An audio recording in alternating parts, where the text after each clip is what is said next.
I'd just like to remind everybody that Board Policy 2:230 governs public participation during school board meetings.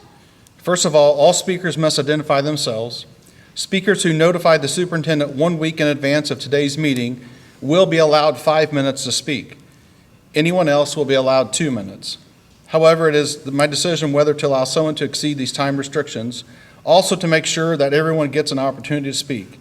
I have discretion under board policy to shorten public comments. I will do so if, in my opinion, these comments are becoming repetitive or if no new ideas are being expressed to the board. Finally, all speakers must maintain civility toward the board and others in attendance at this meeting in accordance to Board Policy 8:30. Visitors to and conduct on school property. Violators of this policy can be removed from the district property. So with this being said, we'll begin with the first speaker. I also need to make the announcement tonight that Bill Flowers, a member of the Board of Education, tendered his resignation to the board yesterday and becomes effective immediately.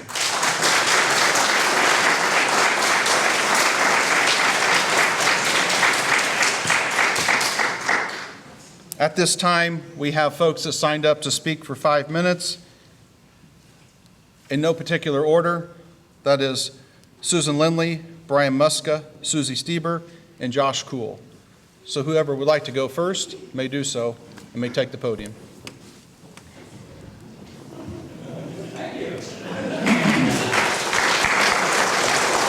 How's everybody doing tonight? I'm kind of a little awkward here. I like to speak to the board and I like to speak to everybody, but I'm not turning my back on you, all right? So I come here tonight as a concerned member of the community, taxpayer, and more importantly, a proud parent who has the best interests in mind of our students and teachers. In my opinion, our sole purpose to electing officials to the school board is to develop a team, starting with the principals, assistant principals, teachers, working towards continuous improvements in an effort to prepare and support all students and athletes to enter what I consider the real world, or better yet, today's society. With that being said, I strongly believe that the principals, assistant principals, teachers, and the vast majority of this board do have the same beliefs in executing this mission statement. Many of you may not know me, which is understandable, because I've only been a member of this community for 5 years due to relocation efforts with my employer. For those of you that do know me, I would assume it's safe to say that I dedicate much of my time trying to establish a positive culture simply by motivating individuals and/or teams towards success by believing in themselves. I take you back in time to a Friday night of September 4th, 2015. On this particular evening, our very own Newton Eagle football team had an away conference game against a very tough opponent, the KZ Westfield Warriors. Prior to the game starting, I was given the opportunity to present a pregame motivational speech that I had prepared. And I just so happened to have that exact speech with me tonight from that evening to share with you as I save all my speeches. Now put yourself in the frame of being a football team right now, and I'm going in to give this speech. Tonight's game plan is about disciplining ourselves to stay hungry.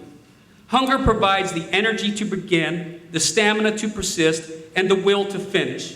That's right, it's about wanting and needing it more than the other guy. So I ask, is this Newton football team hungry? We are very familiar with the KZ Westfield Warriors, but when it comes to football, true warriors soar through the air, circling their prey, waiting for the perfect opportunity to strike. And the only warriors I see here tonight are Eagles. All in favor, give me a hell yeah. Yup, it's true. KZ does have the world's largest pencil, the world's largest golf tee, and of course, the world's largest wind chimes. And tonight, after 48 minutes of hungry, soaring Eagles, we will be adding the world's largest ass whooping to this town's claim to fame. So I ask, are you ready for some football? Was that the big? Okay. The purpose for reading the speech is not only to let you know who wrote it, but to also let you know that I was the responsible party behind delivering the motivational message. Certain members of the board, one, possibly two, have singled out assistant volunteer, and I stress volunteer coach Brian Halsey for using improper foul language in front of student athletes. To clarify this, I am the responsible party for stating, adding the world's largest ass whooping to Casey's claim to fame. Although some may not necessarily agree with my approach, I'm certain you can at least see the humor and motivation behind the speech. And if you don't, then try looking at it this way. There were 155 words in the speech that I just read to you. That's right, 155 words. So why are we making issue over 2 words, hell and ass? It's because you neglected to hear the positive side. The remaining 153 words are 98.7% of the message that was purely motivational. So I asked for 1 or 2 board members to stop making false accusations against Mr. Halsey for something he did not say. So I am the individual responsible for the statement and take full ownership. Furthermore, every one of us know the advantages and disadvantages to living in a small town, whether it be the people we know, the things we do, or possibly the gossip that exists among us. Nothing frustrates me more than to only have 71.4%, that's right, 5 of the elected officials of the school board looking out for the best interest in education of every child, student, athlete, and teacher in the community. As I view it, 28.6%, or 2 of the board members, have crossed the line by concentrating their efforts towards issues that do not pertain to the education of our children. I'm uncertain as their motive behind the issues, as it could appear to be one pursuing a personal vendetta. Specific issues at hand: poor sportsmanship by running up the score. Set aside 2015 winning season for a moment and concentrate on the previous 5 years. 2010, Newton was outscored by opposition 227 to 155. 11, outscored by opposition 358 to 195. 2012, equal in points 184 for and against. 2013, outscored by the opposition, 297-204. 2014, Newton outscored by opponents, 239 to 159. During this 5-year frame, Newton scored a total of 977 points, while their opponents scored 1,225 points. That's correct. Our opponents ran up the score on us by 20.25% before our first winning season in 2015. Is this really an issue? I think not. Are any of the elected school board officials a licensed physician and/or doctor? I didn't think so. So I must ask, who are you to diagnose an individual as if they have a drinking problem or not? Is anyone breaking any law by purchasing alcoholic beverages if they are at least 21 years of age? The answer is no. Why is that of any of your business? And how does a person that is over 21 years of age, who happens to be on their own time, get slandered and harassed for adding revenue into this community by purchasing their beer at our own very own Marathon gas station? More importantly, how does this even relate to the job you were elected to do? You know, word does travel fast. And yes, I've heard one particular board member state that you have to respect and listen to the one with the most votes.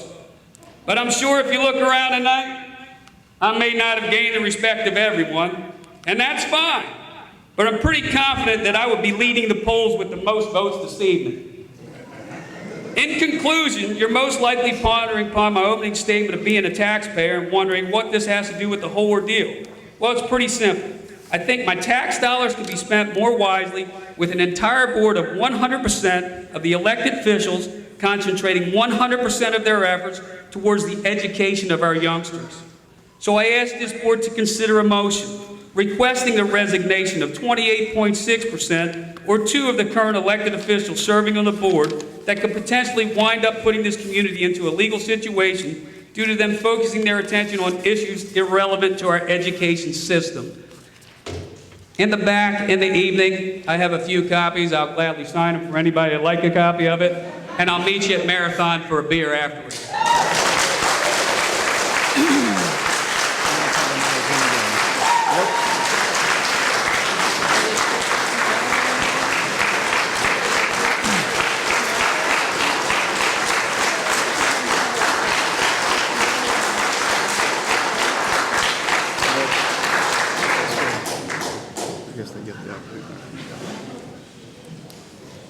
Susie? I stand before you tonight, face to face. I refuse to hide behind a lawyer, anonymous phone calls, or letters. I have the courage and the dignity to stand here and say my name is Susie Stieber, and these are my thoughts. Most of us live within the letter of the law and by the rules of common decency. I can break a law driving 60 miles an hour on the way home. Doesn't make me a bad person. If I get a ticket, that's on me. I broke the law. I'm responsible for my actions. I can't put that blame on anyone else or ask anyone else to pay that price. When you violate the rules of common decency, this doesn't mean you have violated a legal rule, but it does make me question your moral character, values, and how much you really care about the people you're elected to represent. Unfortunately, when you violate the rules of common decency, the only fine you're responsible for is the cost of losing my respect and my support. Being respected and supported by my peers is worth so much more to me than the price of a speeding ticket. Coach Fulton, Short, Halsey, and the entire football coaching staff spend countless hours of their week with their team and each other. They sacrifice time at home with their families to spend time with our sons. Coach Halsey drives over 2 hours a day and spends hours helping with the team, asking for nothing other than to be allowed to help with the team. The entire coaching staff cares for their team, not just as players, but as individuals, and about what happens to them off the field and beyond high school. I could not begin to tell you how many conversations my son, Bodie Stieber, has had with the football coaching staff since beginning college football. If you question their dedication, you're wrong. You're just wrong. How do we thank these coaches?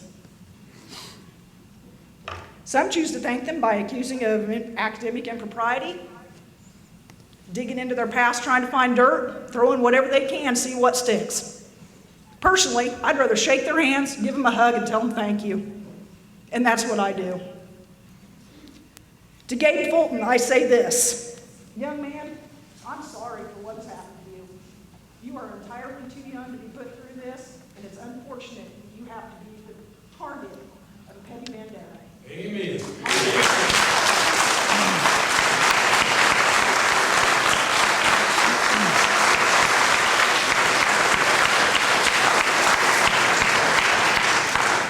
Speaking for myself, I am proud of you and good at this show. Many of us can learn lessons from you. Thank you. To the NCHS athletic boosters, I say this. Thank you. Thank you for caring about our children and ensuring that athletics will continue to be a part of our lives.